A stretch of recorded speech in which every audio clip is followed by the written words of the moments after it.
ಮುಂದಿನ ವಿಚಾರ ಮಂಡನೆಯನ್ನು ಮಾಡಲಿಕ್ಕಿರುವವರು ಸರ್ಪಂಗಳ ಈಶ್ವರ ಭಟ್ ಅವರು. ವಿಷಯ ಕಲಾವಿದನ ಅಭಿವ್ಯಕ್ತಿ, ಪ್ರೇಕ್ಷಕರ ಅಭಿರುಚಿ. ಅಧ್ಯಕ್ಷರೇ, ಗಣ್ಯರೇ, ಬಂಧುಗಳೇ, ಕಲಾವಿದನ ಅಭಿವ್ಯಕ್ತಿ ಮತ್ತು ಪ್ರೇಕ್ಷಕರ ಅಭಿರುಚಿ ಅದೆರಡೂ ಒಂದಕ್ಕೊಂದು ಸಂವಾದಿಯಾಗಿರಬೇಕಾದ್ದು ಅತ್ಯಂತ ಸಹಜವೇ. ಅದೊಂದಕ್ಕೊಂದು ಪೂರಕವೂ ಹೌದು. ಆ ಪ್ರೇಕ್ಷಕರು ಸರಿಯಾಗಿ ಸ್ಪಂದಿಸಲಿಲ್ಲ ಅಂತಾದರೆ ಇಲ್ಲಿ ಪ್ರದರ್ಶನದ ಗುಣಮಟ್ಟದಲ್ಲಿಯೂ ಕೂಡ ವ್ಯತ್ಯಾಸ ಆಗ್ತದೆ. ಯಾಕಂದರೆ ನಾವು ಅದನ್ನು ಅವಲಂಬಿಸಿರ್ತದೆ. ನಾವು ಅವರನ್ನು ನಿರೀಕ್ಷಿಸ್ತಾ ಇರ್ತೇವೆ. ನಾವು ಆಡಿದಂತಹ ಒಂದು ಸೂಕ್ತಿಗೆ ಸ್ಪಂದನೆ ಅಲ್ಲಿಂದ ಬರಲಿಲ್ಲ, ಇದು ಮುಟ್ಟುತ್ತಾ ಇಲ್ಲ ಅಂತ ಕಂಡು ಹೋದಾಗ ಆ ಕ್ಷಣಕ್ಕೆ ಕಲಾವಿದ ಸ್ವಲ್ಪ ಕುಗ್ಗಿ ಹೋಗ್ತಾನೆ. ಅಂತೂ ಇಂದಿನ ಸಮಯದಲ್ಲಿ ಯಕ್ಷಗಾನದ ಸ್ಥಿತಿ ನಾವೆಲ್ಲ ಪ್ರತ್ಯೇಕವಾಗಿ ಬೇರೆ ಬೇರೆ ಸಂದರ್ಭಗಳಲ್ಲಿ ಮಾತಾಡ್ತೇವೆ, ಆದರೆ ವೇದಿಕೆಗಳಲ್ಲಿ ಹೇಳುವಾಗ ಸ್ವಲ್ಪ ಕಷ್ಟವೇ ಆಗುತ್ತದೆ. ಅದಕ್ಕೆ ಒಂದು ಸರಿಯಾದಂತಹ ಸಾಕ್ಷಿ ಕಳೆದ ವಾರವಷ್ಟೇ ನನ್ನ ಗಮನಕ್ಕೆ ಬಂದದ್ದು. ನಾನು ಹೋಗಿದ್ದೆ ಆ ತಾಳಮದ್ದಳೆಗೆ. ಸಾಮಾನ್ಯ ಮಟ್ಟದ ಕೂಟವೇ, ತುಂಬ ಸಣ್ಣ ಮಟ್ಟದ್ದೇನಲ್ಲ. 7 ಗಂಟೆಗೆ ಆರಂಭವಾಗಬೇಕಾದಂತಹ ತಾಳಮದ್ದಳೆ ಅದು. 6:15 ಸರಿಯಾದಂತಹ ವ್ಯವಸ್ಥೆ ಎಲ್ಲ ಆಗಿತ್ತಲ್ಲಿ. ಸುಂದರವಾದಂತಹ ವೇದಿಕೆ ಇತ್ತು, ಉತ್ತಮವಾದಂತಹ ಧ್ವನಿಯ ವ್ಯವಸ್ಥೆ ಇತ್ತು. ಸುಮಾರು 6:45 ಆಯಿತು, 7 ಆಯಿತು. ತಾಳಮದ್ದಳೆ ಮಾಡಿಸುವವರು ಬಂದಿರಲಿಲ್ಲ. ಏನು ಮಾಡುವ ಅದು ಮರುದಿವಸ ಅಲ್ಲಿ ಮದುವೆ ಸಮಾರಂಭ. ಅದರ ಹಿಂದಿನ ದಿನದ ವ್ಯವಸ್ಥೆಯ ಆ ಸಂದರ್ಭದಲ್ಲಿ ಆಯೋಜಿಸಲ್ಪಟ್ಟಂತಹ ಒಂದು ತಾಳಮದ್ದಳೆ. ಆವಾಗ ಯಾರೋ ಒಬ್ಬರು, ಅವರು ಬಹುಶಃ ಆ ಅಡುಗೆಯ ಉಸ್ತುವಾರಿಯನ್ನೆಲ್ಲ ವಹಿಸಿಕೊಂಡವರು, ಅವರು ಬಂದು ಹೇಳಿದರು, ನೀವು ಶುರು ಮಾಡಿ, ಅವರು ಮತ್ತೆ ಬರ್ತಾರೆ ಎನ್ನುವ ಹಾಗೆ. ನಾವು ತಾಳಮದ್ದಳೆ ಶುರು ಮಾಡಿದೆವು. ಜಾಂಬವತಿ ಕಲ್ಯಾಣ ಮುಂದೆ ಹೋಯಿತು. ಯಾರೂ ಬಂದದ್ದು ಕಾಣಲಿಲ್ಲ. ಯಾರೂ ಕಾಣಲಿಲ್ಲ ಅಂದರೆ ಯಾರೂ ಇಲ್ಲ. ವೇದಿಕೆಯಲ್ಲಿರುವ ಹಿಮ್ಮೇಳದವರು ಮತ್ತು ಅರ್ಥಧಾರಿಗಳು ಧ್ವನಿಯ ಹತ್ತಿರ, ವ್ಯವಸ್ಥೆಯ ಹತ್ತಿರ ಒಬ್ಬರೋ ಇಬ್ಬರೋ ಕುಳಿತಿದ್ರು. ಬಿಟ್ಟರೆ ಕುರ್ಚಿಗಳನ್ನು ಒಂದು 10-20 ಚೇರ್ಗಳನ್ನು ಹಾಕಿದ್ರು. ಸ್ವಲ್ಪ ಹೊತ್ತಿನಲ್ಲಿ ಅದು ದೇವಸ್ಥಾನದ ಪೂಜೆ ಆರಂಭ ಆಯಿತು. ಆ ಪೂಜೆ ಆರಂಭ ಆಗಬೇಕಾದಾಗ ನಾವು ತಾಳಮದ್ದಳೆ ನಿಲ್ಲಿಸಬೇಕಾಯಿತು. ಯಾಕಂದರೆ ಆ ಪೂಜೆಗೆ ಆ ಸಂದರ್ಭದಲ್ಲಿ ಒಂದು ವಾದ್ಯ ಉಪಯೋಗಿಸ್ತಾರೆ. ಹಾಗೆಂತ ಅದು ವಾದ್ಯ ಎಲ್ಲಿ ಅಂತ ನೋಡಿದರೆ ಅದು ಒಂದು ಸ್ವಿಚ್ ಹಾಕಿದರೆ ಬರುವಂತಹ ಸದ್ದದು. ಅದರಲ್ಲಿ ಹಲವು ವಾದ್ಯಗಳ ಜೊತೆ ಸಮೂಹವಾಗಿ ಇರ್ತದೆ. ಅದು ಒಟ್ಟಿನಲ್ಲಿ ಒಂದು 4-5 ನಿಮಿಷದ ಕಾಲ ಅದು ಆಗುತ್ತಾ ಇತ್ತು. ಆಮೇಲೆ ಅದು ನಿಂತಿತು ಅಂದರೆ ಪೂಜೆ ನಿಂತಿತು ಎನ್ನುವುದಕ್ಕೆ ಸೂಚನೆ. ನಮ್ಮ ತಾಳಮದ್ದಳೆ ಮತ್ತೆ ಶುರುವಾಯಿತು. ಅಂದರೆ ಅಲ್ಲಿ ಸ್ವಿಚ್ ಆಫ್ ಆಯಿತು, ನಮ್ಮದು ಸ್ವಿಚ್ ಆನ್ ಆಯಿತು. ತಾಳಮದ್ದಳೆ ಕೊನೆಯವರೆಗೂ ಅದೇ ರೀತಿ ಸಾಗಿತು. ಕೊನೆಗೂ ತಾಳಮದ್ದಳೆ ಮಾಡಿಸುವವರು ಬರಲಿಲ್ಲ, ಒಬ್ಬ ಪ್ರೇಕ್ಷಕನೂ ಇಲ್ಲ. ಆ ಸ್ಥಿತಿಯಲ್ಲಿ ತಾಳಮದ್ದಳೆ ಮುಗಿಯಿತು. ಸಂಭಾವನೆಯು ತಕ್ಕ ಮಟ್ಟಿಗೆ ಒಳ್ಳೆಯದಿತ್ತು, ಏನೂ ಸಮಸ್ಯೆ ಇಲ್ಲ. ಕೂಟವು ನಮಗೆ ತೃಪ್ತಿಯನ್ನು ಕೊಟ್ಟಿತು. ಕೂಟದಲ್ಲಿಯೂ ಕೂಡ ನಮಗೇನು ಸಹಕಲಾವಿದರು ಬಹಳ ಅನ್ಯೋನ್ಯವಾಗಿದ್ದೆವು, ಸಹಕಾರ ಇತ್ತು ಪರಸ್ಪರ, ಒಳ್ಳೆಯದೇ ಆಯಿತು. ಆದರೆ ಮನಸ್ಸಿನ ಒಳಗೆ ಇದೊಂದು ಅವಮಾನದ ಸ್ಥಿತಿಯಲ್ಲವೇ ಎನ್ನುವ ಹಾಗೆ ಕಂಡು ಹೋದದ್ದು. ಅದಾಗಿ 2 ದಿವಸಕ್ಕೆ ಪಶುಪತಿ ಶಾಸ್ತ್ರಿಗಳು ಫೋನ್ ಮಾಡಿ ತಾಳಮದ್ದಳೆ ಸ್ಥಿತಿಗತಿಯ ಬಗ್ಗೆ ಒಂದು ಗೋಷ್ಠಿ, ಅದರಲ್ಲಿ ಒಂದು ಪ್ರಬಂಧ ಮಂಡನೆ. ಇದನ್ನು ನಿನ್ನೆ ಮೊನ್ನೆಯಷ್ಟೇ ನಾನು ಅನುಭವಿಸಿ ಬಂದೆ ಅಂತ ಕಂಡು ಹೋಯಿತು ಅಲ್ವಾ. ಕೆಲವು ಸಮಯದಿಂದ ನಾವು ಅದನ್ನು ಕಾಣ್ತಾ ಇದ್ದೇವೆ. ಒಂದು 25,000 30,000 ಬಜೆಟ್ನಲ್ಲಿ ಆಗುವ ತಾಳಮದ್ದಳೆಯಲ್ಲಿ 30 ಜನವೂ ಪ್ರೇಕ್ಷಕರಿಲ್ಲ ಅಂತ ಅಂದರೆ ನಾವು ಕೊಡುವಂತಹ ಶ್ರಮ, ಸಮಯ ಇತ್ಯಾದಿಗಳಿಗೆ ತಕ್ಕ ಮಟ್ಟಿನ ರಿಟರ್ನ್ಸ್ ಇಲ್ಲದೆ ಹೋದಾಗ ನಮಗೆ ತುಂಬ ಬೇಸರ ಆಗ್ತದೆ. ಹಾಗಾದರೆ ಇದಕ್ಕೆ ಕಾರಣ ಏನು? ನಾವು ಕೊಡುವಂತಹ ವಸ್ತುವಿನಲ್ಲಿ ಕೊರತೆ ಉಂಟೋ? ಅಲ್ಲ, ಅದು ಪ್ರೇಕ್ಷಕರಿಗೆ ಬೇಡವೇ? ಅಂದರೆ ಕಲಾವಿದರ ಅಭಿವ್ಯಕ್ತಿಯ ದೋಷವೋ ಇಲ್ಲ ಅಭಿರುಚಿಯ ದೋಷವೋ ಎನ್ನುವುದೇ ಒಂದು ಮುಖ್ಯವಾದ ದೊಡ್ಡ ಪ್ರಶ್ನೆ. ನಾವು ಇವತ್ತು ಕಾಣುವ ಹಾಗೆ ನಮ್ಮ ಈ ತಾಳಮದ್ದಳೆಯ ಕ್ಷೇತ್ರ ಅದು ತುಂಬ ಪರಿಷ್ಕೃತವಾಗಿ ಉಂಟು, ಉತ್ತಮವಾಗಿ ಉಂಟು. ಒಂದು 2-3 ದಶಕಗಳ ಹಿಂದೆ ಇದ್ದಂತಹ ದೀರ್ಘವಾದಂತಹ ನಿರೂಪಣೆಗಳು, ಏಕತಾನತೆಯನ್ನು ಹುಟ್ಟಿಸುವಂಥದ್ದು, ನಿಧಾನಗತಿಯ ಮಾತುಗಳು, ಅನವಶ್ಯಕವಾದ ಬಹಳ ದೀರ್ಘದ ಚರ್ಚೆ ಕೊನೆ ಮುಟ್ಟದೇ ಇರುವಂಥದ್ದು, ಇಂತಹ ವಿಷಯಗಳೆಲ್ಲ ಕಡಿಮೆಯಾಗಿ ತಾಳಮದ್ದಳೆ ಶಿಸ್ತಿನ ಒಂದು ಅತ್ಯಂತ ಚೊಕ್ಕವಾದಂತಹ ಪ್ರದರ್ಶನವಾಗಿ ನಾವು ಈ ಹೊತ್ತು ಕಾಣ್ತಾ ಇದ್ದೇವೆ. ಒಳ್ಳೊಳ್ಳೆ ಕಲಾವಿದರು ಸಾಕಷ್ಟು ಸಂಖ್ಯೆಯಲ್ಲಿದ್ದಾರೆ. ಸಂಘದ ತಾಳಮದ್ದಳೆಗಳನ್ನಾದರೂ ನಾವು ತೆಗೆದುಕೊಂಡೆವು ಅಂತಾದರೆ, ನಾನು ಮಂಗಳೂರಿಗೆ ಬಂದ ಹೊಸದರಲ್ಲಿ ಸುತ್ತಮುತ್ತಲಿನ ಸಂಘದ ವಾರದ ತಾಳಮದ್ದಳೆಗಳಿಗೆ ಹೋಗ್ತಾ ಇದ್ದೆ. ಆಗ ಅಲ್ಲಿದ್ದ ಸ್ಥಿತಿಗೂ ಇಂದಿನ ಸ್ಥಿತಿಗೂ ತುಂಬ ವ್ಯತ್ಯಾಸ ಇದೆ. ಇಂದು ಕಲಾವಿದರ ಸಂಖ್ಯೆ ಅಷ್ಟಿದೆ, ಹಿಮ್ಮೇಳಕ್ಕೆ ಯಾವ ಕೊರತೆಯೂ ಇಲ್ಲ. ಮುಮ್ಮೇಳದವರು ಕೂಡ, ಈ ಸಂಘಗಳ ಕಲಾವಿದರು ಕೂಡ ಬಹಳ ಒಳ್ಳೆಯ ಭಾಷೆಯನ್ನೇ ಉಪಯೋಗಿಸ್ತಾರೆ. ಮತ್ತು ಕೆಲವೊಮ್ಮೆ ನಾವಲ್ಲಿ ಭಾಗವಹಿಸಿದಾಗ ನಿಜವಾಗಿ ತಾಳಮದ್ದಳೆಯ ಪೂರ್ಣ ಸುಖವನ್ನು ಅನುಭವಿಸ್ತೇವೆ. ಅಂದರೆ ಆ ರೀತಿಯಲ್ಲಿ ಆ ತಾಳಮದ್ದಳೆಯ ನಿರ್ವಹಣೆ ಇರ್ತದೆ. ಹಾಗಿರುವಾಗ ನಮ್ಮ ಕಲಾವಿದರ ಅಭಿವ್ಯಕ್ತಿ ಅಲ್ಲ, ಕೆಲವು ದೋಷಗಳನ್ನು ನಾವು ಹುಡುಕಿ ಹೇಳಬಹುದು. ಏನು, ತುಂಡು ತುಂಡು ಸಂವಾದಗಳು ಬಹಳ ಸುಂದರವಾಗಿ ಕಾವ್ಯಾತ್ಮಕವಾಗಿ ಮೂಡಿ ಬರ್ತವೆ. ಹಾಗೆಂತೇಳಿ ಪದ್ಯದಿಂದ ಪದ್ಯಕ್ಕೆ ತೆಗೆದುಕೊಳ್ಳುವಂತಹ ಸಮಯ ತುಂಬ ದೀರ್ಘವೇ ಆಗಿರ್ತದೆ. ಅದರ ಜೊತೆಗೆ ಕೆಲವೊಮ್ಮೆ ಇವರಿಬ್ಬರು ಸಂಭಾಷಣೆ ಮಾಡ್ತಾ ಇರ್ತಾರೆ, ಆದರೆ ಸಂಭಾಷಣೆ ಮಾಡುವುದದು ಯಾವ ಪಾತ್ರ ಎನ್ನುವುದು ಮರೆತು ಹೋಗುವ ಹಾಗಾಗ್ತದೆ. ಅದು ಇನ್ನೂ ಸ್ವಲ್ಪ ಮುಂದೆ ಹೋದರೆ ಪ್ರಸಂಗ ಯಾವುದು ಅಂತ ಮರೆತು ಹೋದೀತೋ ಏನೋ. ಆ ರೀತಿಯಲ್ಲಿ ಸಂವಾದ ಚಂದ ಉಂಟು. ಆ ಟಾಸಿಂಗ್ ಮಾಡ್ತೇವಲ್ಲ, ಆ ದಾಟ್ತಾ ಹೋಗುವಂಥದ್ದು, ಅದು ಬಹಳ ಬೆಳೆಯುತ್ತಾ ಹೋದಾಗ ಪ್ರೇಕ್ಷಕನಿಗೆ ಆಗುವಂತಹ ಗೊಂದಲ ಅದು. ಅಂಥದ್ದನ್ನು ಅಗತ್ಯವಾಗಿ ನಾವು ನಿವಾರಿಸಿಕೊಳ್ಳಬೇಕು. ಆದರೆ ನಾವು ಪೂರ್ಣವಾಗಿ ನಮ್ಮ ಈ ಕಲೆಯ ಸ್ವರೂಪವನ್ನು ಬದಲಾಯಿಸುವಂತಹ ಯೋಚನೆಯನ್ನಂತೂ ಖಂಡಿತ ಮಾಡಬೇಕಾಗಿಲ್ಲ. ಅದು ಮಾಡುವ ಹಾಗೂ ಇಲ್ಲ. ಇದೊಂದು ಕಲಾ ಮಾಧ್ಯಮ ಹೌದು. ಹಾಗೆಂತೇಳಿ ಉಳಿದ ಕಲಾ ಮಾಧ್ಯಮಗಳಿವೆ. ನಾಟಕ ಇದೆ, ಸಿನಿಮಾ ಇದೆ. ಸಾಮಾನ್ಯವಾಗಿ ಒಂದು ಗಾದೆಯ ಮಾತಿದೆಯಲ್ಲ, ಸಾಹಿತ್ಯ ಎನ್ನುವುದು ಸಮಾಜಕ್ಕೆ ಹಿಡಿದಂತಹ ಕೈಗನ್ನಡಿ ಎನ್ನುವ ಹಾಗೆ. ಆ ಸಾಹಿತ್ಯದ ಮೇಲೆ ಆಧರಿಸಲ್ಪಟ್ಟದ್ದು ಈ ನಾಟಕಗಳು, ಸಿನಿಮಾ ಇತ್ಯಾದಿಗಳು. ಹಾಗಾಗಿ ಜನರ ರುಚಿಯನ್ನು ನೋಡಿಕೊಂಡು ಅವರಿಗೆ ಬೇಕಾದ ಹಾಗೆ ಆ ನಾಟಕಗಳಲ್ಲಿ, ಸಿನಿಮಾಗಳಲ್ಲಿ ಬದಲಾವಣೆಯನ್ನು ತರುವುದಕ್ಕೆ ಸಾಧ್ಯ ಇದೆ, ತಂದಿದ್ದಾರೆ. ಒಂದು 40-50 ವರ್ಷ ಹಿಂದೆ ಇದ್ದಂತಹ ನಾಟಕಗಳು ನಾವಿಂದು ಕಾಣುತ್ತಾ ಇಲ್ಲ. ಈಗ ತುಳು ನಾಟಕಗಳ ಕ್ಷೇತ್ರವನ್ನೇ ತಗೊಂಡ್ರು. ಮಂಗಳೂರಿನಲ್ಲೇ ಬಯ್ಯ ಮಲ್ಲಿಗೆಯಂತಹ ಒಳ್ಳೊಳ್ಳೆಯ ತುಳು ನಾಟಕಗಳು ಅನೇಕ ಪ್ರದರ್ಶನಗಳನ್ನು ಕಂಡುವು, ಒಳ್ಳೆಯ ಸಂದೇಶ ಕೊಡುವಂಥದ್ದು. ಆದರೆ ಈಗಿನ ತುಳು ನಾಟಕಗಳಿಗೆ ಹೋದರೆ ಅದರಲ್ಲಿ ಸಂದೇಶ ಎಲ್ಲಿ ಉಂಟು ಅಂತ ನಾವು ಹುಡುಕಬೇಕಾಗ್ತದೆ. ಜನಗಳಿಗೆ ಆ ಬಗೆಯದಾದಂತಹ ಮನೋರಂಜನೆ ಬೇಕು ಎನ್ನುವ ಕಾರಣದಿಂದ ಆ ಬಗೆಯ ಬದಲಾವಣೆ ಅವರಿಗೆ ತರಲಿಕ್ಕೆ ಸಾಧ್ಯ ಆಗುತ್ತದೆ. ಸಿನಿಮಾ ಕ್ಷೇತ್ರದಲ್ಲಿಯೂ ಕೂಡ ಅದೇ ರೀತಿಯದಾದಂತಹ ಬದಲಾವಣೆಯನ್ನು ನಾವು ಕಂಡಿದ್ದೇವೆ, ಅದನ್ನು ಅವರು ಮಾಡಬಹುದು. ಆದರೆ ಯಕ್ಷಗಾನದಲ್ಲಿ ಆ ಬದಲಾವಣೆಗಳನ್ನು ತರುವುದಕ್ಕೆ ಸಾಧ್ಯವೇ? ಆಟದಲ್ಲಿ ಸ್ವಲ್ಪ ಮಟ್ಟಿಗೆ ಆ ಬದಲಾವಣೆಗಳನ್ನು ತಂದದ್ದನ್ನು ನಾವು ಕಾಣುತ್ತೇವೆ. ಇಂದಿನ ಎಂಥದ್ದು ವೈಭವೀಕರಣ ಇಲ್ಲ.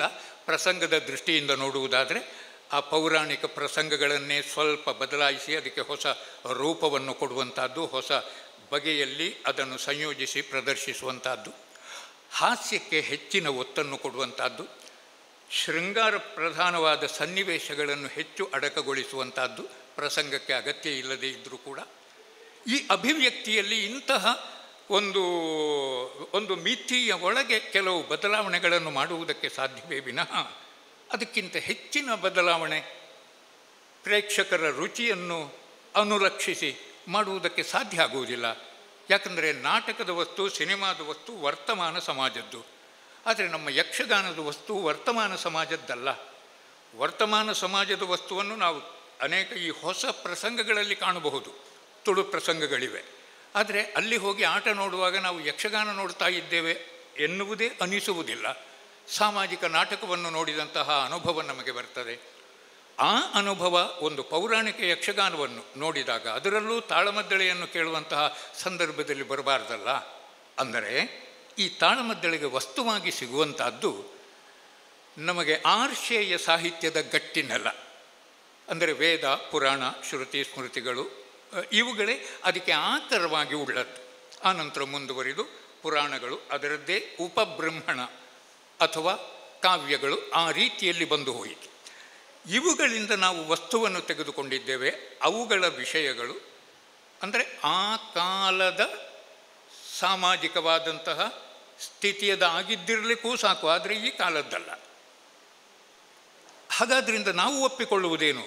ಈ ವೇದವಾಂಗ್ಮಯವನ್ನು ಅದು ಸರ್ವಕಾಲಿಕವಾದಂತಹ ನೆಲೆಗಟ್ಟು ನಮ್ಮ ಸಂಸ್ಕೃತಿಗೆ ಎನ್ನುವ ಹಾಗೆ. ಹಾಗಾಗಿ ನಾಟಕ, ಸಿನಿಮಾಗಳಲ್ಲಿ ವಾಸ್ತವದ ಚಿತ್ರಣವನ್ನು ಕೊಟ್ಟರೆ ಈ ಯಕ್ಷಗಾನ, ತಾಳಮದ್ದಳೆಗಳಲ್ಲಿ ಆದರ್ಶವನ್ನು ನಾವು ಚಿತ್ರಿಸ್ತೇವೆ, ವಾಸ್ತವವನ್ನೇ ಅಂತಲ್ಲ. ಅಂದರೆ ಅದು ಹಿಂದೆ ಹಾಗಿತ್ತು, ಅದರಿಂದ ಕಲಿಬೇಕಾದಂತಹ ಪಾಠ ಏನು ಎನ್ನುವ ಹಾಗೆ ಅದರಿಂದ ಬರುವಂತಹ ಒಂದು ಮೌಲ್ಯ, ಜೀವನ ಸಂದೇಶ, ಇದು ನಮಗೆ ಈ ತಾಳಮದ್ದಳೆಯಿಂದ ಸಿಗುವಂತಹ ವಿಷಯ. ನಾವು ಅದರ ಗ್ರಹಿಸಿಕೊಳ್ಬೇಕಾದ್ದು ಪ್ರೇಕ್ಷಕರು. ಹಾಗಾದಾಗ ಯಾವುದೇ ರೀತಿಯಲ್ಲಿಯೂ ಕೂಡ ಈ ವಸ್ತುವಿನಲ್ಲಿ ಬದಲಾವಣೆಗಳನ್ನು ಮಾಡುವುದಕ್ಕೆ ಹೋದರೆ ನಾವೇ ತಪ್ಪಿತಸ್ಥರಾಗುತ್ತೇವೆ. ಯಾಕಂದರೆ ನಮಗೆ ಎರಡೆರಡು ಹೊಣೆಗಾರಿಕೆ ಉಂಟು. ಸನಾತನವಾದ ನಮ್ಮ ಸಂಪತ್ತನ್ನು ಅದು ಮುಂದಿನವರೆಗೆ ಅದನ್ನು ವರ್ಗಾಯಿಸುವಂಥದ್ದು. ಆದ್ದರಿಂದ ನಾವು ಅದನ್ನು ಡೈಲ್ಯೂಟ್ ಮಾಡಬಾರ್ದು, ಅದನ್ನು ಸಡಿಲಗೊಳಿಸಬಾರದು. ಸಡಿಲಗೊಳಿಸಬಾರದು ಎನ್ನುವುದಕ್ಕೆ ನಮಗೆ ಅರಿಯದೇ ಇರುವಂತಹ ಒಂದು ಬೇಲಿಯೇ ಅದರಲ್ಲಿ ತೊಡಗಿಸಲ್ಪಟ್ಟಂತಹ ಭಾಷೆ, ನಮಗೆ ತಿಳಿದೋ ತಿಳಿಯದೆಯೋ. ಇದು ಡಾಕ್ಟರ್ ಜೋಶಿಯವರು ಸುಂದರವಾದ ಉದಾಹರಣೆ ಕೊಟ್ಟರು. ಅದು ಹಾಗೆ ಆಗಿರಬಹುದು, ಆಗಿರಬಹುದು ಎನ್ನುವ ಹಾಗೆ. ಇದೇ ರೀತಿಯಾದ ಪದಪುಂಜಗಳು ಬೇರೆಯೂ ಯಕ್ಷಗಾನದಲ್ಲಿ ನಾವು ಬಳಸ್ತೇವೆ. ನಾನೀಗ ಬೇಟೆಗೋಸ್ಕರ ತೆರಳುತ್ತೇನಂತೆ ಅಂತ ಹೇಳುವಂಥದ್ದು. ರಾಜನಾದವ ತೆರಳುತ್ತೇನಂತೆ ಅಂತ ಯಾರಿಗೆ ಹೇಳುವುದಪ್ಪ? ಅವ ಹೋಗ್ತಾನಂತೆ ಅಂತ ಮೂರನೇವ ಹೇಳಬಹುದು. ಅವನೇ ಹೇಳ್ತಾನೆ ಅಂತಾದರೆ ಇಲ್ಲಿರುವ ಪಾತ್ರ ಬೇರೆ, ಮಾತನಾಡುವಂತಹ ಕಲಾವಿದ ನಾನು ಬೇರೆ ಎನ್ನುವ ಹಾಗಾಗ್ತದೆ. ಆದರೆ ಅಂತಹ ಪದಪುಂಜಗಳು ಅದು ಬಳಕೆಯಾಗ್ತಾ ಬಂದದ್ದರಿಂದ ಒಟ್ಟಿನಲ್ಲಿ ಯಕ್ಷಗಾನದಲ್ಲಿ ಬಳಸಲ್ಪಡುವ ಭಾಷೆ ಅದು ಈಗಿನ ವ್ಯಾವಹಾರಿಕ ಭಾಷೆಗಿಂತ ಸ್ವಲ್ಪ ಭಿನ್ನವಾಗಿ, ಆದರೆ ಈಗಿನವರಿಗೂ ಪೂರ್ಣ ಅರ್ಥವಾಗುವ ಹಾಗೆ ಒಂದು ವಿಶಿಷ್ಟವಾದ ಧ್ವನಿಯ ನಾದ, ಶ್ರುತಿಯೊಂದಿಗೆ ಅದು ಬಳಸಲ್ಪಡ್ತದೆ. ಆ ಶ್ರುತಿಯಲ್ಲಿ ಅಂತಹ ಸುಸಂಸ್ಕೃತ ಶಬ್ದಗಳನ್ನೇ ಬಳಸುವಾಗ ನಮಗೆ ಹಗುರವಾದ ವಿಷಯಗಳನ್ನು ಮಾತಾಡಲಿಕ್ಕಾಗುವುದಿಲ್ಲ. ಆ ಭಾಷೆಯಲ್ಲಿ ಅಷ್ಟೇ ಉದಾತ್ತವಾಗಿ ಉತ್ತಮ ವಿಷಯಗಳ ಕುರಿತೇ ನಾವು ಚರ್ಚಿಸಬೇಕಾಗ್ತದೆ. ಇದು ನಮಗರಿಯದೆ ಈ ಯಕ್ಷಗಾನ ತಾಳಮದ್ದಳೆಯ ಕ್ಷೇತ್ರ ಸಡಿಲವಾಗದಿರಲಿ ಎನ್ನುವುದಕ್ಕಿರುವ ಒಂದು ಬಂಧನ. ಹಾಗಾಗಿ ಈ ತಾಳಮದ್ದಳೆಯ ಕಲಾವಿದರು ಮೊದಲು ಲಕ್ಷಿಸಬೇಕಾದ್ದು ಅಲ್ಲಿ ತಾವು ಬಳಸಲ್ಪಡುವ ಭಾಷೆ ಅದು ಸ್ವಲ್ಪವೂ ಕೆಳಗಿಳಿಬಾರ್ದು. ಹಾಗೆ ಕೆಳಗಿಳಿದಾಗಲೇ ಪ್ರೇಕ್ಷಕನಿಗೆ ಕಾಣುವಂಥದ್ದು ಮಾತಾಡುವುದು ಯಾರು, ನಿಜವಾಗಿ ರಾವಣನೆಯೋ ಅಲ್ಲ ಇಂತಹ ಕಲಾವಿದನೋ ಎನ್ನುವ ಹಾಗೆ. ಹಾಗಾಗಿ ಈ ಕಲಾವಿದನ ಅಭಿವ್ಯಕ್ತಿ ಎನ್ನುವಂಥದ್ದು ಅದು ನಿಜವಾಗಿಯೂ ಅಲ್ಲಿ ಒಂದು ಪ್ರತ್ಯೇಕವಾದಂತಹ ಕಾವ್ಯ ಸೃಷ್ಟಿಯೇ ಆಗಿ ಹೋಗುತ್ತದೆ.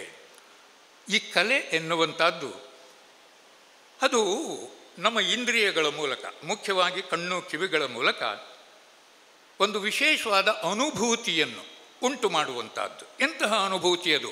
ಮನಸ್ಸಿಗೆ ಮುದವನ್ನು ಕೊಡಬಲ್ಲ, ಸೌಂದರ್ಯವನ್ನು ಒದಗಿಸಬಲ್ಲಂತಹ ಒಂದು ವಿಶೇಷವಾದ ಅನುಭವ, ಅದನ್ನೇ ಅನುಭೂತಿ ಅಂತ ಕರೆದದ್ದು. ತಾಳಮದ್ದಳೆಯು ಅಂತಹ ಒಂದು ಕಲಾಪ್ರಕಾರ ಅಂತಾದ ಮೇಲೆ ಆ ತಾಳಮದ್ದಳೆಯ ಕಲಾಪ್ರಕಾರವೂ ಕೂಡ ಅದು ಅದೇ ಅನುಭೂತಿಯನ್ನು ಪ್ರೇಕ್ಷಕನ ಮನಸ್ಸಿನಲ್ಲಿ ಉಂಟು ಮಾಡಬೇಕು ಅಂತಾದರೆ ಹೇಗೆ? ಅದು ಕಲೆ ತನ್ನ ಮೂಲ ಸ್ವರೂಪದಲ್ಲಿ ಸರ್ವಾಂಗ ಸುಂದರವಾಗಿ ಇದ್ದಾಗ.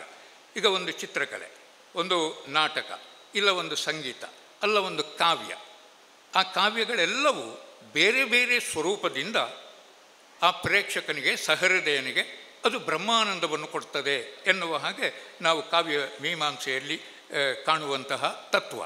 ಈ ಕಾವ್ಯ ಸಂಗೀತಾದಿಗಳ ಉದ್ದೇಶವೂ ಕೂಡ ಅದುವೇ. ಹಾಗೆ ನೋಡಿದಾಗ ಈ ತಾಳಮದ್ದಳೆಯ ಕಲಾ ಮಾಧ್ಯಮವೂ ಅದು ಒಂದು ಕಲಾ ಸೃಷ್ಟಿ, ಕಲಾವಿದನದು. ಹೇಗೆ ಕಾವ್ಯವನ್ನು ರಚಿಸಬೇಕು ಅಂತಾದರೆ ಕವಿಯ ಮನಸ್ಸಿನಲ್ಲಿ ಮೊದಲಿಗೆ ಏಳುವಂಥದ್ದು ಒಂದು ತುಡಿತ, ಒಂದು ಬೇಗೆ, ಒಂದು ಸಂಘರ್ಷ. ಅದೇ ವಾಲ್ಮೀಕಿ ಮನಸ್ಸಿನಲ್ಲಿ ಉಂಟಾದಂತಹ ಆ ಒಂದು ಬೇಗೆ ಯಾವುದದು? ಕ್ರೌಂಚ ಪಕ್ಷಿಯ ಮೇಲೆ ನಿಷಾದನ ಕ್ರೌರ್ಯವನ್ನು ಕಂಡು ಅವನ ಮನಸ್ಸಿನಲ್ಲಿ ಉಂಟಾದಂತಹ ಆ ಒಂದು ಸಂಘರ್ಷವೇ ಒಂದು ಮಹಾಕಾವ್ಯಕ್ಕೆ ನಾಂದಿಯಾಯಿತು. ಅದೇ ಮಹಾಕಾವ್ಯದ ಮೇಲೆ ನಿರ್ಮಾಣವಾದಂತಹ ಯಕ್ಷಗಾನ ಪ್ರಸಂಗಗಳು. ಅದರಲ್ಲೊಂದು ಪಾತ್ರ ನನಗೆ ಬಂದಾಗಲೋ ಅಥವಾ ಇನ್ನೊಬ್ಬ ಕಲಾವಿದನಿಗೆ ಬಂದಾಗಲೋ ಅವನಿಗೆ ಆ ಪಾತ್ರ ಬಂದ ತಕ್ಷಣಕ್ಕೆ ತನ್ನ ಮನಸ್ಸಿನಲ್ಲಿ ಆ ಪಾತ್ರದ ಬಗ್ಗೆ ಅವನ ಮನಸ್ಸಿನಲ್ಲೊಂದು ಬಗೆಯದಾದಂತಹ ತುಡಿತ, ಸಂಘರ್ಷ ಉಂಟಾಗಬೇಕು. ಅಂದರೆ ಆ ಪಾತ್ರದ ಸ್ವಭಾವ, ಆ ಪಾತ್ರ ವ್ಯವಹರಿಸುವ ಸನ್ನಿವೇಶ, ಅಲ್ಲಿರುವಂತಹ ಘಟನೆಗಳು, ಇದನ್ನೆಲ್ಲ ತನ್ನ ಮನಸ್ಸಿನಲ್ಲಿ ಅವ ಕೂಡಿಸಿ ಕಳೆದು ಆ ಸನ್ನಿವೇಶದಲ್ಲಿ ಅಂತಹ ಪಾತ್ರವಾಗಿ ತಾನು ಹೇಗೆ ನಿರ್ವಹಿಸಬೇಕು ಇದನ್ನು ಯೋಚನೆ ಮಾಡಿ ಅವ ಆ ಪದ್ಯದ ಸಾಹಿತ್ಯಕ್ಕೆ ಅನುಕೂಲವಾಗಿ ತನ್ನ ಮಾತುಗಳನ್ನು ಉದುರಿಸುವುದಕ್ಕೆ ತೊಡಗುತ್ತಾನೆ. ಅಂದರೆ ಮಾತುಗಳನ್ನು ಸೃಷ್ಟಿಸುವುದಕ್ಕೆ ತೊಡಗುತ್ತಾನೆ. ಅಂದರೆ ಒಂದು ಕಾವ್ಯದಿಂದ ಉಂಟಾದಂತಹ ಪ್ರತಿ ಸೃಷ್ಟಿ ಈ ಕಲಾವಿದ ಆಡುವಂತಹ ಮಾತು. ಹಾಗಾಗಿ ಅವ ಆಡುವ ಮಾತು ಅಲ್ಲಿ ಅದು ಕಾವ್ಯವೇ.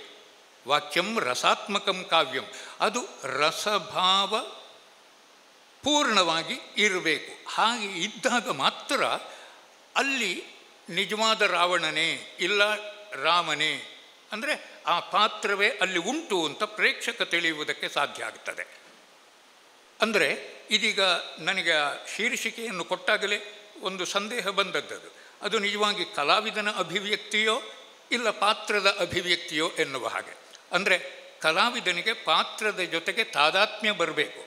ತಾದಾತ್ಮ್ಯ ಬರಬೇಕು ಎನ್ನುವಾಗ ಕಲಾವಿದ ತಾನು ಈ ಪಾತ್ರವಾಗಿದ್ದೇನೆ, ತಾನು ತಾನಲ್ಲ ಅಂತ ಮರೆಯುವುದಕ್ಕಿಲ್ಲ. ಕಲಾವಿದನಲ್ಲಿ ನಾನು ಈಶ್ವರ ಭಟ್ಟ ಎನ್ನುವ ಪ್ರಜ್ಞೆ ಬೇಕು, ಆದರೆ ಇಂತಹ ಪಾತ್ರವಾಗಿದ್ದೇನೆ ಎನ್ನುವುದು ಅದರ ಮೇಲೆ ಹಾವಿಯಾಗಿರಬೇಕು. ಹಾಗಾದರೆ ತಾದಾತ್ಮ್ಯ ಇದು ಆ ಪಾತ್ರವೇ ಅಂತ ಕಾಣಬೇಕಾದ್ದು ಪ್ರೇಕ್ಷಕನಿಗೆ. ಅವನಿಗೆ ಅದು ಕಾಣುವ ಹಾಗೆ ಮಾಡುವುದು ಈ ಕಲಾವಿದನಾದವನ ಸಾಮರ್ಥ್ಯ. ಹಾಗೆ ಕಂಡಾಗ ಅದು ನಿಜವಾಗಿ ಅವನ ಹೃದಯಕ್ಕೆ ಮುಟ್ಟುತ್ತದೆ. ಕವಿ, ಕಾವ್ಯ, ಸಹೃದಯ. ಇಲ್ಲಿ ಕಲಾವಿದ, ಆಮೇಲೆ ಅವನ ಮುಂಭಾಗದಲ್ಲಿರುವಂತಹ ಆ ಪಠ್ಯ ಮತ್ತು ಪ್ರೇಕ್ಷಕ, ಸಹೃದಯ, ಇದು ಮೂರು ಅದು ಒಟ್ಟಾಗಿ ಪರಸ್ಪರ ಸಹಕಾರಿಯಾಗಿದ್ದಾಗ ಮಾತ್ರ ಅವನು ಆ ತಾದಾತ್ಮ್ಯವನ್ನು ಕಾಣುವುದಕ್ಕೆ ಸಾಧ್ಯವಾಗುತ್ತದೆ. ಹಾಗೆ ತಾದಾತ್ಮ್ಯವನ್ನು ಮೂಡಿಸಿದಾಗ ಮತ್ತವನನ್ನು ಮರುದಿವಸ ನಾವು ಯಕ್ಷಗಾನದ ಬಳಿಗೆ ಕರಿಬೇಕಾಗುವುದಿಲ್ಲ, ಅವನಾಗಿಯೇ ಕರೆಯುತ್ತಾನೆ. ಅಂದರೆ ಈ ಅಭಿರುಚಿ ಎನ್ನುವಂಥದ್ದು ಅದು ನಿಜವಾಗಿ ಇರುವಂಥದ್ದಲ್ಲ. It is not born, it is cultivated ಅಂತ ಹೇಳಿ. ಅಂದರೆ ನಾವು ಅದನ್ನು ಬೆಳೆಸುವಂಥದ್ದು ಅಭಿರುಚಿಯನ್ನು. ಅದಕ್ಕೆ ಅಲ್ವೇ ಸಾಹಿತ್ಯ ಕಲೆಗಳ ಬಗ್ಗೆ ನಮ್ಮ ಮಕ್ಕಳಲ್ಲಿ ಅಭಿರುಚಿಯನ್ನು ನಾವು ಬೆಳೆಸಬೇಕು.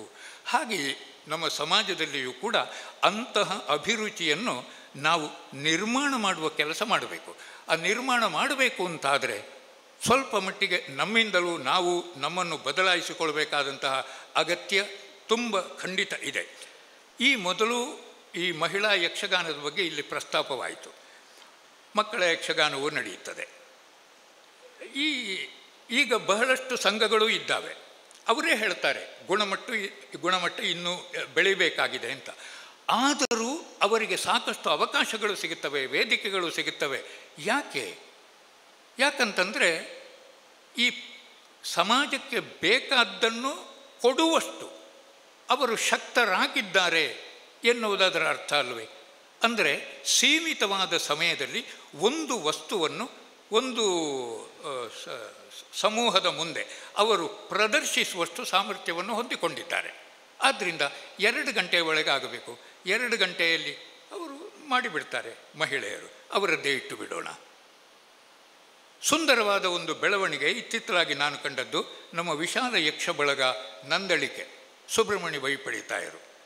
ಅವರು ಒಂದು ಹೊಸ ಕಲ್ಪನೆಯನ್ನು ಮಾಡಿಕೊಂಡಿದ್ದಾರೆ. ಎರಡೇ ಪಾತ್ರ, ಒಂದು ಸನ್ನಿವೇಶ ಮಾತ್ರ, ವಿದುರ ಮತ್ತು ಕೃಷ್ಣನ ಭೇಟಿ, ಅದನ್ನು ಮಾತ್ರ ತಗೊಳ್ಳುವಂಥದ್ದು. ಅಕ್ರೂರ ಕೃಷ್ಣ, ಕುಚೇಲ ಕೃಷ್ಣ, ಇಂತಹ ಒಂದು ಅದು ಕೂಡ 1.5-2 ಗಂಟೆಯ ಒಳಗೆ ಒಂದು ಕ್ಯಾಪ್ಸೂಲ್ ಪ್ರದರ್ಶನದ ಹಾಗೆ ಅದನ್ನು ಮಾಡ್ತಾ, ಇದನ್ನು ಕಾಣುವಾಗ ಈಗ ಈ ಕಾಲಮಿತಿ, ವೇಗ ಇದೆಲ್ಲ ಪ್ರೇಕ್ಷಕರಿಗೆ ಹೆಚ್ಚು ಹೊತ್ತು ಕುಳಿತುಕೊಂಡು ಕೇಳುವಂತಹ ವ್ಯವಧಾನ ಇಲ್ಲ.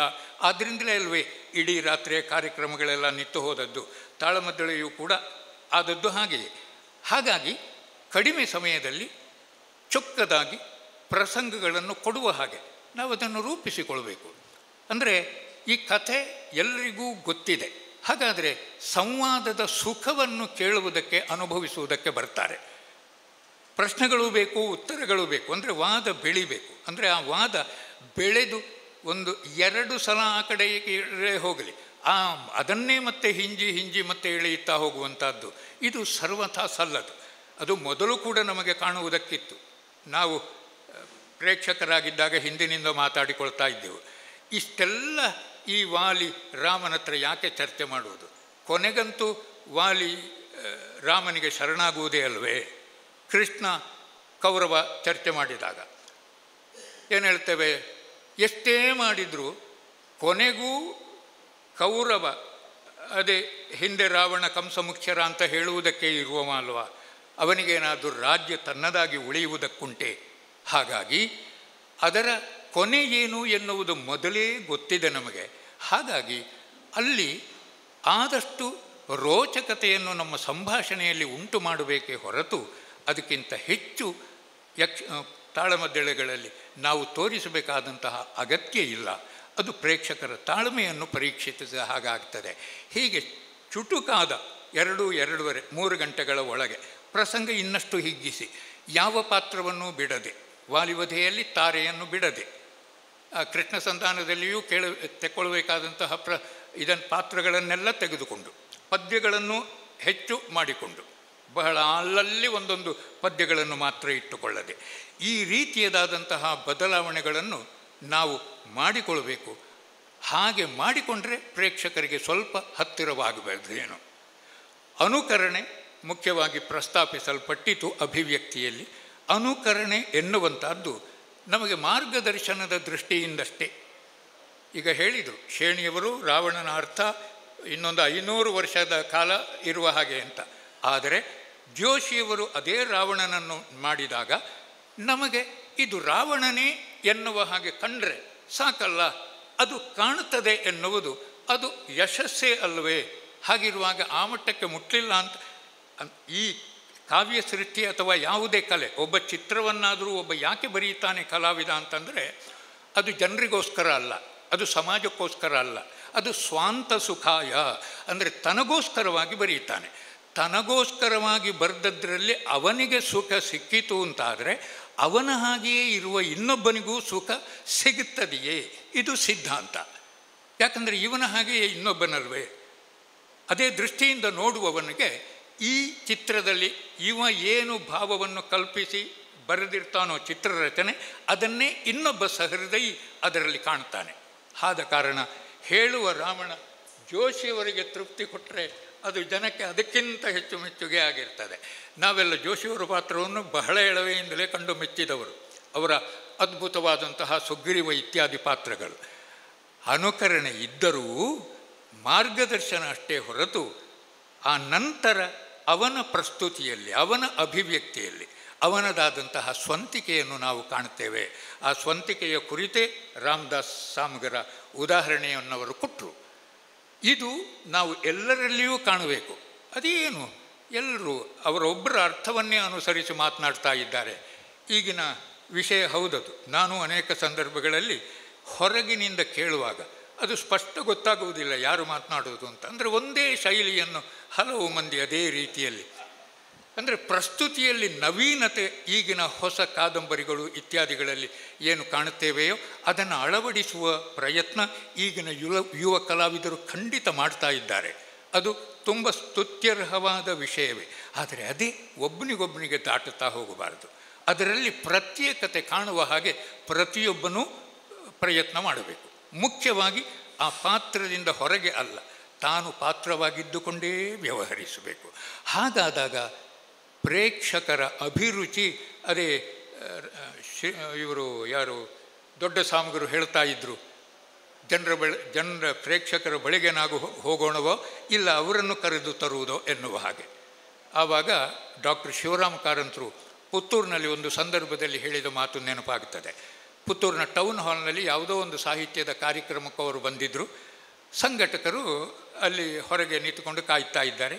ಏನು ಆವಾಗ ಬನ್ನಿ ಕೂತ್ಕೊಳ್ಳಿ, ಸ್ವಲ್ಪ ಕಾಯುವ, ಒಂದು 10 ಜನ ಆದರೂ ಬರಲಿ ಅಂತ ಸಂಘಟಕರು ಹೇಳಿದಾಗ, ಅಯ್ಯೋ ನಿಮಗೆ ಜನ ಬೇಕೋ, ಬನ್ನಿ ಕೆಳಗೆ, ಅಲ್ಲಿ ಸಂತೆ ನಡೆಯುತ್ತಾ ಉಂಟು, ಅಲ್ಲಿಗೆ ಹೋಗುವ ಅಂತ ಹೇಳಿದರಂತೆ. ಅಂದರೆ ಇದು ಸೋಮವಾರದ ದಿವಸ, ಪುತ್ತೂರು ಟೌನ್ ಹಾಲ್ ಇರುವುದು ಅಲ್ಲೇ ಬಳಿಯಲ್ಲಿ.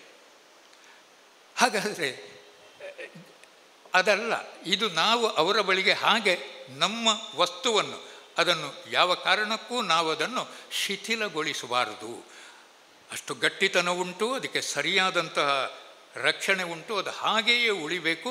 ಅದು ನಮ್ಮೆಲ್ಲರ ಹೊಣೆಗಾರಿಕೆ.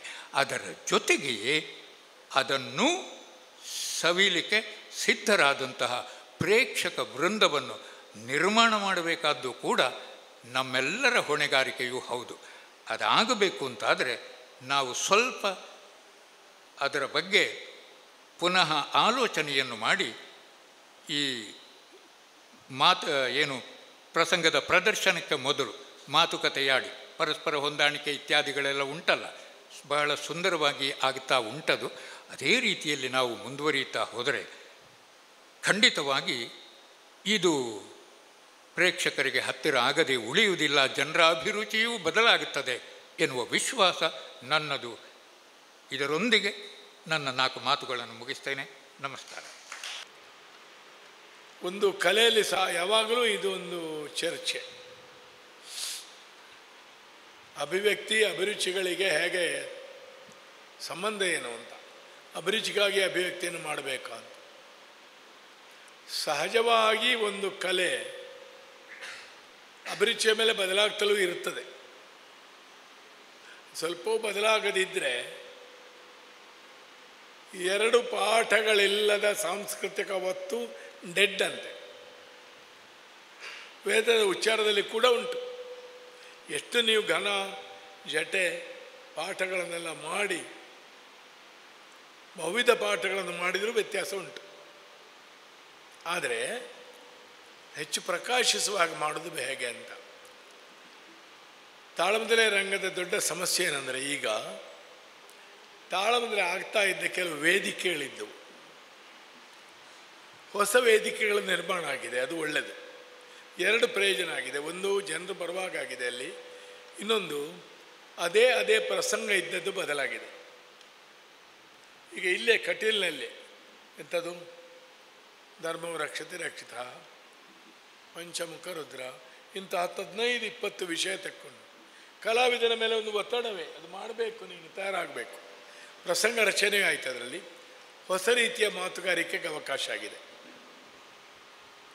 ಈ ಸಂದರ್ಭದಲ್ಲಿ ನೆನಪಿಸಬೇಕಾದ ಇನ್ನೊಂದು ವಿಷಯ, ಬಹಳ ಕಾಲದಿಂದ ನಾವು ಕೇಳಿ ಬರ್ತಾ ಇರೋ ವಿಷಯ, ಸ್ವಲ್ಪ ಮಟ್ಟಿಗೆ ಸತ್ಯವೂ ಅದು, ಆಟದ ಪ್ರಸಂಗ ತಾಳಮದ್ದಲೆ ಪ್ರಸಂಗ ಅಂತ. ಆದರೆ ಅದೊಂದು ಕಾಲಿಕವಾದ ವಿಭಜನೆ. ನಿಜವಾಗಿ ಹಾಗೆ ಇಲ್ಲ.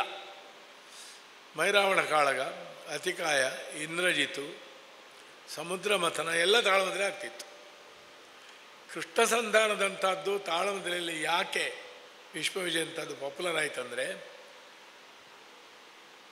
ಸಮಕಾಲೀನತೆಗೆ ಸ್ಪಂದಿಸದಿದ್ದದ್ದು ಕಲೆ ಅಲ್ಲ, ಅದು ನೇರವಾಗಿರಲಿ ಪರೋಕ್ಷವಾಗಿರಲಿ. Theatre should respond to the present. ಅದು ಹೇಗೆ ಅಂತ ಆಮೇಲೆ ನೋಡಬೇಕು. ಸಂಧಾನದಲ್ಲಿ ಪ್ರೀತಿ ದ್ವೇಷ, ಅಣ್ಣ ತಮ್ಮ, ರಾಜಿ ಮಾಡಬೇಕೋ ಮಾಡದಿರಬೇಕೋ, ಸೇಡು ತೀರಿಸಬೇಕೋ ಬೇಡವೋ, ಹಕ್ಕು ಸ್ಥಾಪನೆ ಮುಖ್ಯವೋ ಕ್ಷಮೆ ಕೊಟ್ಟು ಮುಗಿಸುವುದು ಮುಖ್ಯವೋ, ಈ ಪೆರೆನಿಯಲ್ ಸಾರ್ವಕಾಲಿಕವಾದ ಒಂದು ಸಮಾಜ, ಮಾನವ ಸಮಾಜದ ಸಮಸ್ಯೆಗಳಲ್ಲಿ ಇರುವುದರಿಂದ ಕೃಷ್ಣ ಸಂಧಾನ ರೆಲೆವೆಂಟ್ ಆಗಿದೆ. ಬಣ್ಣದ ವಿಷಯ ಇಲ್ಲ, ಅದರಲ್ಲಿ ಯುದ್ಧಗಳಿಲ್ಲ, ತುಂಬ ಹಾಸ್ಯ ಇಲ್ಲ, ಬೇಕಾದರೆ ತರಬೇಕಷ್ಟೆ ಬೇರೆ ಪಾತ್ರಗಳಲ್ಲಿ.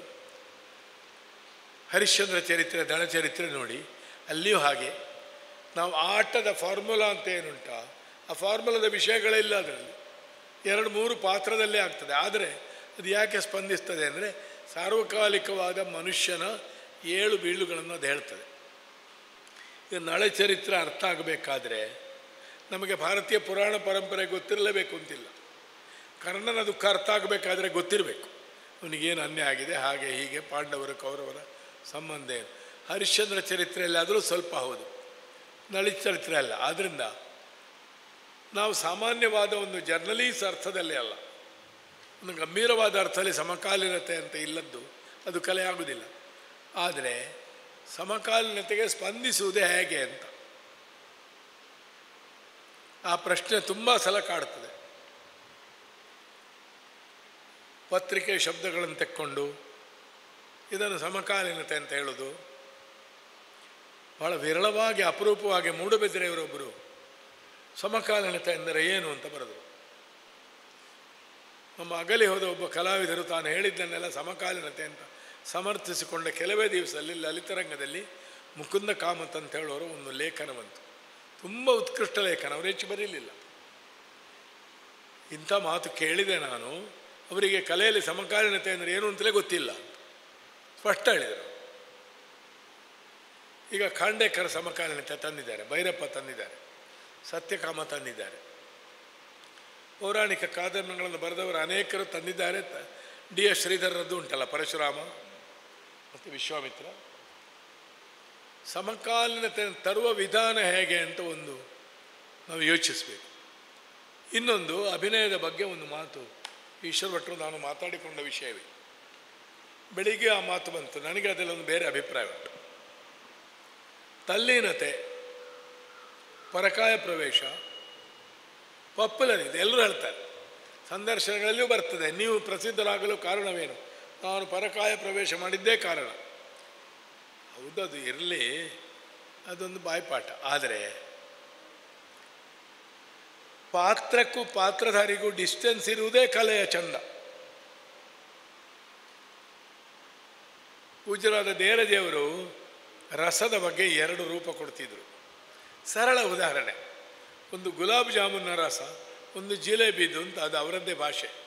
ಗುಲಾಬ್ ಜಾಮೂನ್ ಅಂದರೆ ರಸದಲ್ಲಿ ಅದು ಅಂತೆ, ಜಿಲೇಬಿ ಅಂದರೆ ಅದರ ಒಳಗೆ ರಸ ಅಂತ. ಎಷ್ಟು ಸಿಂಪಲ್ ನೋಡಿ. ನಮ್ಮ ನಾಟ್ಯಶಾಸ್ತ್ರ ಪರಂಪರೆಯಲ್ಲಿ ಅಭಿನಯ ದರ್ಪಣದಲ್ಲಿ ಇರಬೇಕು ಚಿತ್ರತುರಗ ನ್ಯಾಯ ಅಂತ ಒಂದುಂಟು. ಚಿತ್ರತುರಗ, ತುರಗ ಹೌದು, ಅದು ಓಡಿದಾಗ ಕಾಣ್ತದೆ, ಆದರೆ ಚಿತ್ರವೇ. ತಲ್ಲೀನತೆ ಎಂಥದ್ದು ಭಾವೋತ್ಕರ್ಷ ಅಲ್ಲ, ಭಾವಾವೇಶ. ತಪ್ಪಲ್ಲ, ಅದು ಒಂದು ಸಿದ್ಧಾಂತ. ರಾಮದಾಸ್ ಸ್ವಾಮಿಗಳಾಗ ಇಷ್ಟು ಸಣ್ಣ ಭಾವನೆಗೆ ಭಾವೇಶ ಕಂಡಬಟ್ಟ.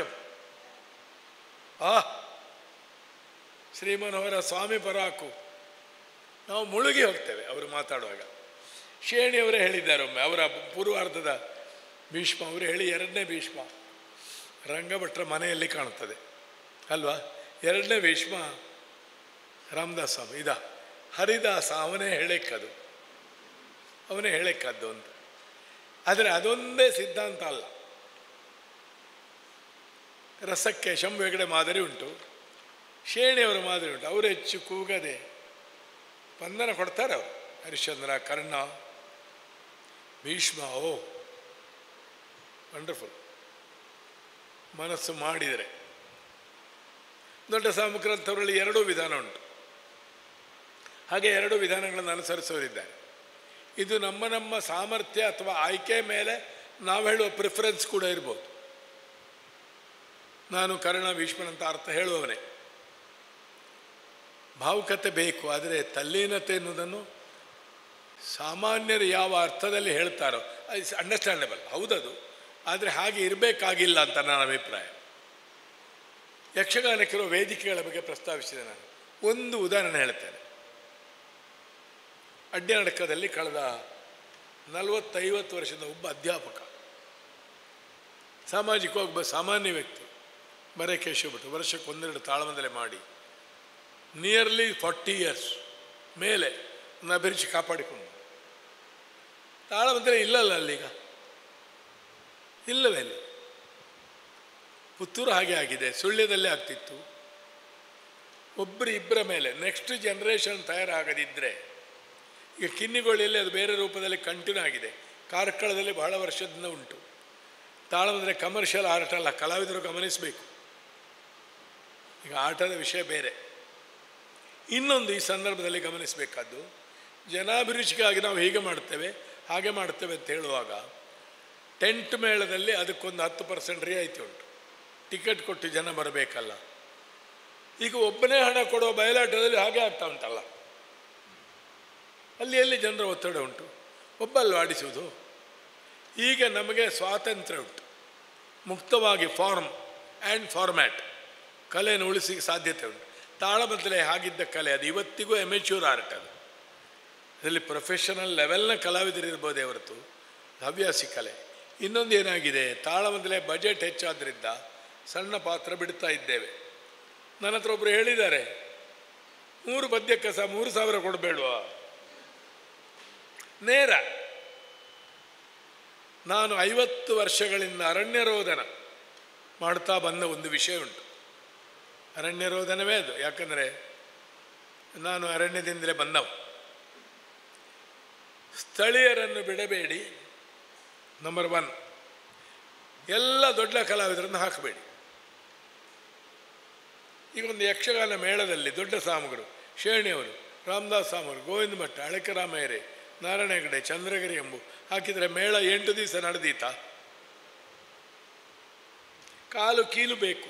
ತಾಳಮದ್ದಲೆಯಲ್ಲಿ ಹಾಗೆ ಉಸುರಿದನು ಸಹದೇವ ಸಂಧಿಯ ಬೆಸುಗೆ ಹತ್ತದು. ಆ ಒಂದು ಪದ್ಯಕ್ಕೆ ಸಹದೇವ ಬೇಕು, ಅರ್ಜುನ ನಕುಲರು ಬೇಕು, ಪಾರ್ಥಸಾರಥಿಯಲ್ಲಿ ದೃಪದ ಪುರೋಹಿತನು ಬೇಕು, ಒಂದು ಕಾವು ಬರಲಿಕ್ಕೆ, ಕತೆ ಬೆಳೀಲಿಕ್ಕೆ.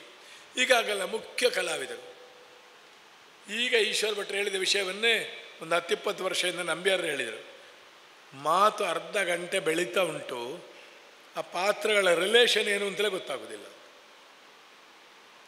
ವಾದಕ್ಕೆ ರಿಲೇಷನ್ ಬೇಕಲ್ಲ. ಈಗ ಸಂಧಾನದ ಕೌರವ, ಭೀಷ್ಮಾದ ಕೌರವ, ಒಂದೇ ಪಾಯಿಂಟ್ ಹೇಳುದವ, ನನಗೆ ರಾಜ್ಯಾಧಿಕಾರ ಉಂಟು, ನನಗೆ ವಂಚನೆ ಆಗಿದೆ, ಪಾಂಡವರು ದುಷ್ಟರು, ಇತ್ಯಾದಿ ಇತ್ಯಾದಿ. ಆದರೆ ಭೀಷ್ಮನ ಮುಂದೆ ಅದನ್ನು ಹೇಳುವ ರೀತಿಯಾಗಿ, ಕೃಷ್ಣನ ಮುಂದೆ ವಿದೆನ್ ಈಕ್ವಲ್, ಸಮಾನನೊಂದಿಗೆ ಹೇಳುವುದು ಹೇಗೆ? ಹೀಗಲ್ವಾ? ಅದರಲ್ಲಿ ನಾನು ಕಂಡ ಒಂದು ವಿಸ್ಮಯ. ಯಾವ್ದು ಮನೆ 73, 74 ಇರ್ಬೋದು. ನನಗೆ ಆಗ 28 ವರ್ಷ. ನನ್ನದು ರಾವಣ. ನನ್ನ ರಾವಣನ ಪರಿಸ್ಥಿತಿ ನೋಡಿದ್ದು. ದೊಡ್ಡ ಸಾಮಗ್ರ ವಿಭೀಷಣ. ಕೊನೆಯವರೆಗೆ ಅವರು ತಮ್ಮನಾಗಿದ್ದ ಒಂದು ಕ್ರಮ, ಅಣ್ಣ ಅದು ಹಾಗಲ್ವೋ, ಅದು ಹೀಗಲ್ವೋ, ಅದು ಚಂದ. ಆ ರಿಲೇಷನ್ ಗೊತ್ತಾಗಬೇಕು. ಪೆದಮ್ಮಿಗೆಲ್ಲ ಉತ್ತರ ಕೊಡಬೇಕು ಅಂತಿಲ್ಲ, ಮುಖ್ಯ ವಿಷಯಗಳಿಗೆ ಕೊಟ್ಟರೆ ಆಯಿತು. ತಾನು ಸೋತು ಪಾತ್ರದೊಳಗೆ ಪ್ರವೇಶ ಮಾಡಬೇಕು ಅಂತ ಬೆಳಿಗ್ಗೆ ಒಂದು ಮಾತು ಅಂತಲ್ಲ. Very true also, very true. ಹಾಗೆ ಇನ್ನೊಂದು ಪ್ರಶ್ನೆಯನ್ನು ನಾನು ಮಹಿಳಾ ಯಕ್ಷಗಾನಕ್ಕೆ ಸಂಬಂಧಿಸಿ ನಮ್ಮವರಿಗೆಲ್ಲರಿಗೆ ಸಂಬಂಧಿಸಿ ಹೇಳೋದು, ಎಲ್ಲರೂ ಹಳೆಗನ್ನಡದಲ್ಲಿ ವಿದ್ವಾಂಸರಾಗುವುದಿಲ್ಲ, ಎಲ್ಲರೂ ಸಂಸ್ಕೃತ ಕಲಿಕ್ಕೆ ಸಾಧ್ಯ ಇಲ್ಲ. ಆದರೆ ಅರ್ಥಧಾರೆ ಆಗಬೇಕು ಅಂತ ನಿಮಗುಂಟ? ಸ್ವಲ್ಪ ಸ್ವಲ್ಪ ಆದರೂ ಜನರಲ್ಲಿ ಇವನು ವಿದ್ವಾಂಸ ಅಂತ ಭ್ರಮೆ ಹುಟ್ಟಿಸಲಿಕ್ಕೆ. ನನ್ನ ಹಾಗೆ ಈಗ ನಾನು ದೊಡ್ಡ ವಿದ್ವಾಂಸ ಅಂತ ಉಂಟು ಜನರಿಗೆ. ಹಳೆಗನ್ನಡ ಓದಿ, ಸುಭಾಷಿತ ಓದಿ, 100 ಸುಭಾಷಿತ ಬಾಯ್ಪಾಠ ಮಾಡಿ ಸಾಯಿಸುಮ, ಇಡೀ ಬದುಕಿಸ್ತದೆ ನಿಮ್ಮನ್ನದು.